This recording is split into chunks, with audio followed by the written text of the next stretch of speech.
Thank you for watching, liking, commenting, sharing, and subscribing right now.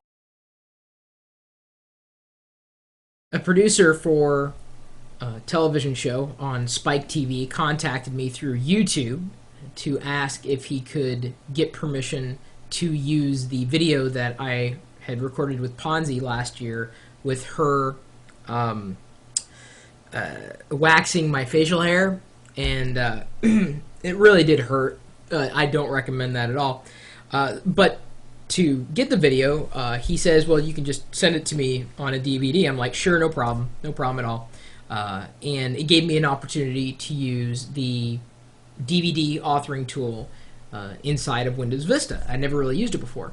And I've got to tell you, the process through which you build a DVD with the Windows Vista DVD authoring tool was easy. It was relatively painless.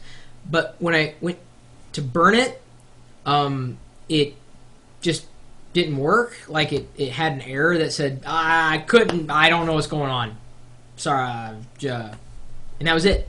And so I turned to the chat room at live.pirillo.com and I asked them, like, do you have a good DVD authoring tool that I might try? Of course, I've got other tools as well, like Nero. I've talked about before. I love Nero's suite. But I was looking for, something different, possibly something that would work with the Mac. And one person out there suggested DVD Styler, and that can be found at dvdstyler.de. This tool, open source, available for both Windows and Linux. So that was kind of cool. Ultimately, by the way, to burn this particular disk, I just used iDVD, part of the iLife suite for the Mac, and it worked. But I didn't have a chance to try DVD Styler, but I thought I would at least show a little bit about what's going on within DVD Styler.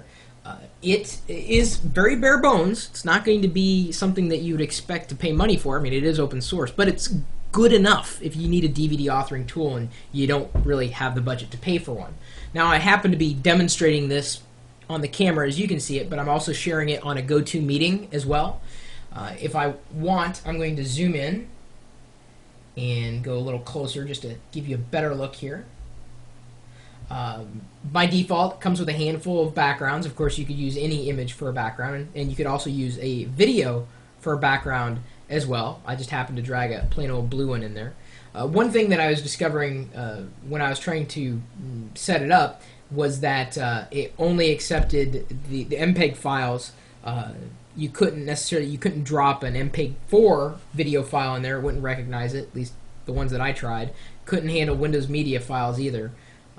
It pretty much needs to be MPEG, but if you don't have a conversion tool for MPEGs or videos, there are tons of them. We've talked about them before, and I'm sure we'll get into that in future video help things. But once you're done, it is a full-on solution. When you're building your menu and your videos and everything, you can burn directly from Windows or Linux, and you're done. The DVD authoring tool won't cost you a single thing.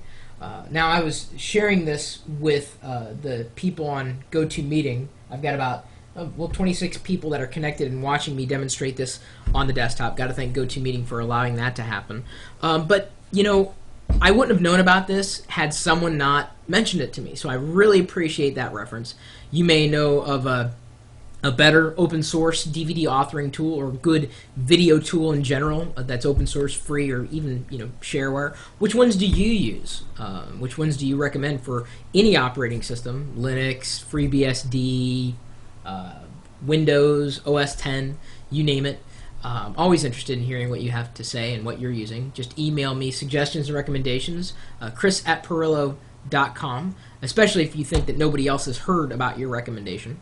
And then, of course, you're also welcome to swing by the chat room anytime, day or night. You may ask for some help with an issue that you're having, and we may have some answers. Or in some cases, I may ask you for help, because I sometimes get stuck and am always looking for ways of finding what I need. But I just assume turn to you than to turn to a search engine, because people are smarter always will be. At least in my lifetime, I'm sure. So if you want to stop by the chat room, you can. And Kat, why don't you tell them how? Sure thing, Chris. Come on down and join us anytime, day or night, 24 hours a day, 7 days a week at live.pirillo.com. We'll see you later.